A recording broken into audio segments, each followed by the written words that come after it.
ओम श्री कृष्णाय नमो नमः। आदरणीय प्रिय बंधु, भगवान कृष्ण की अद्भुत लीलाओं का वर्णन आपको श्रवण कराते रहते हैं। उनकी लीलाओं का गुणानुवाद तो आपने श्रवण किया है, लेकिन उनकी कृपा का जो लाभ मिलना चाहिए, उस लाभ के विषय में आप अनभिज्ञ हैं। हमने सभी जगह घूम करके, भ्रमण करके एक तत्व का निष्कर्ष निकाला कि आजकल का समय ऐसा है कि बहुत सारी बहन, बेटियां, माताएं अथवा संत जन सभी भगवान कृष्ण लड्डू गोपाल के स्वरूप में आप उनकी पूजा किया करते हैं। एक घर में अगर 10 महिलाएं हैं, 6 बेटियां हैं, तो सबके पास अपने अपने लड्डू गोपाल अलग अलग मिलेंगे और उनको कोई गोद में लेकर के घूमता है, तो कोई पालकी में लेकर के घूमता है, कोई पूजा स्थल में रख करके पूजा पद्धति करता है, तो कोई गंगा स्नान के लिए ले जाता है। कहीं भागवत कथाएं होती है तो वहाँ जाकर के उस लड्डू गोपाल की प्रतिमा को जाकर के रख देते हैं। प्रिय बंधु, इसका कोई लाभ नहीं मिलेगा, आप कितने भी लड्डू गोपाल साधते घूमेगा। वास्तविकता तो ये है कि जो भी आप प्रतिमाएं मेरे मनमोहन की खरीद कर लाते हो,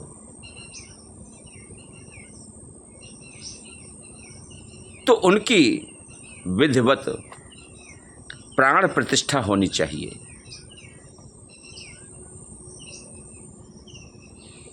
किसी उच्च कोटि के ब्राह्मण से उसकी प्राण प्रतिष्ठा कराएं और प्राण प्रतिष्ठा कराने के बाद में जब उनके अंदर प्राण पड़ जाएंगे तो आपके ऊपर कृपा भी कर सकेंगे। अन्यथा आपने देखा है कि पत्थर तो पत्थर होता है, पत्थर की मूर्तियां कलाकार तराशने के बाद में अपने दुकान मार्केट में रखता है और उन्हें बेचता है।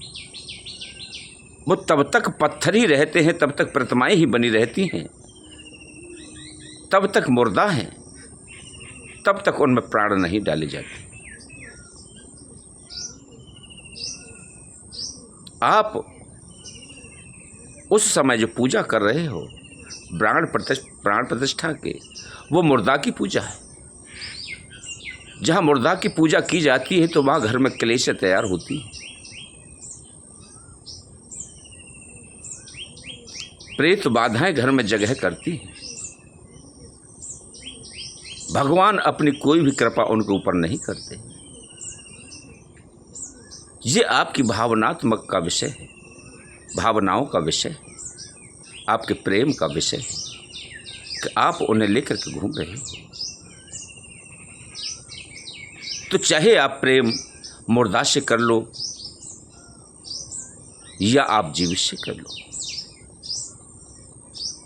जीवित को आप भोजन खिलाओगे तो आपको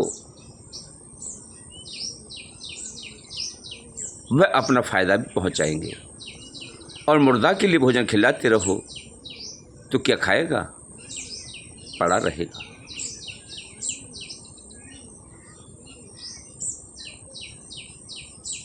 इसलिए जो भी पूजा पद्धति करते हो, लड्डू गोपाल को लाते हो तो पहले प्राण प्रतिष्ठा कराएं, उसके बाद नियमबद्ध तरीके से उनको स्नान आदि कराएं, पंचामृत वगैरह से उनको भोग लगाएं, उनकी पूजा सामग्री इत्यादि से उनका पूजन करें। बड़ी दुर्भाग्य का विषय है कि एक परिवार में 10 मेंबर हो जाते हैं, 15 मेंबर हो जाते हैं, 20 मेंबर हो जाते हैं, या 4 मेंबर ही रहते हैं, तो सबके सब अपने अपने भगवान को अलग अलग लेकर के बैठ जाते हैं। क्या भगवान सबके अलग हैं? भगवान तो सब एक ही है।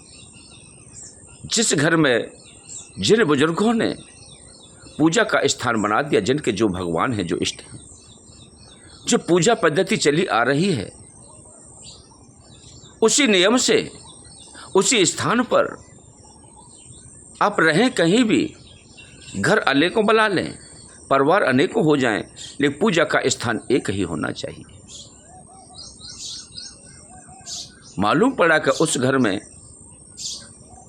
एक पूजा का स्थान है, वहाँ से एक हनुमान जी को या एक गणेश जी को 10 विभागों में बांट दिया, 10 जगह कर लिया,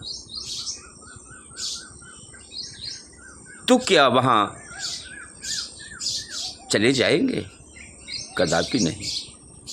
आप इसलिए इसका दुरुपयोग न करते हुए आप भली भांति से जानें कि भगवान जो होते हैं वो एक ही होते हैं। एक भगवान, एक ईश्वर, एक शक्ति, वो सभी पर कृपा करती है। उनकी कृपा पाने के लिए आप हमेशा ध्यान रखें कि जो एक पूजा का स्थान है उसको ही पूजनीय बनाएं, वहीं देवी देवताओं का पूजन करें, उन्हें भोग आदि लगाएं।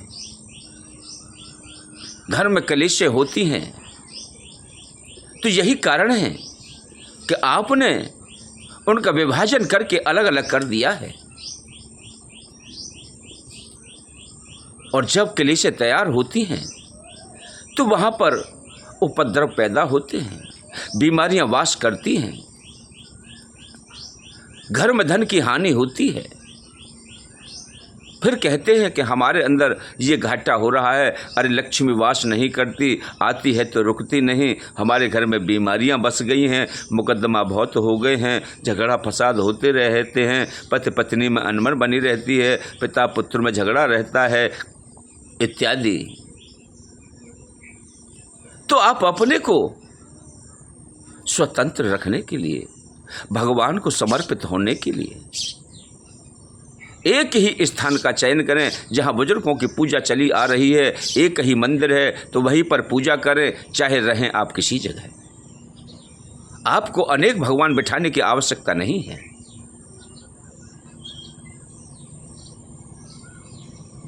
बोलिए कृष्ण बलदेव की जय, बोलिए संत सनातन धर्म की जय।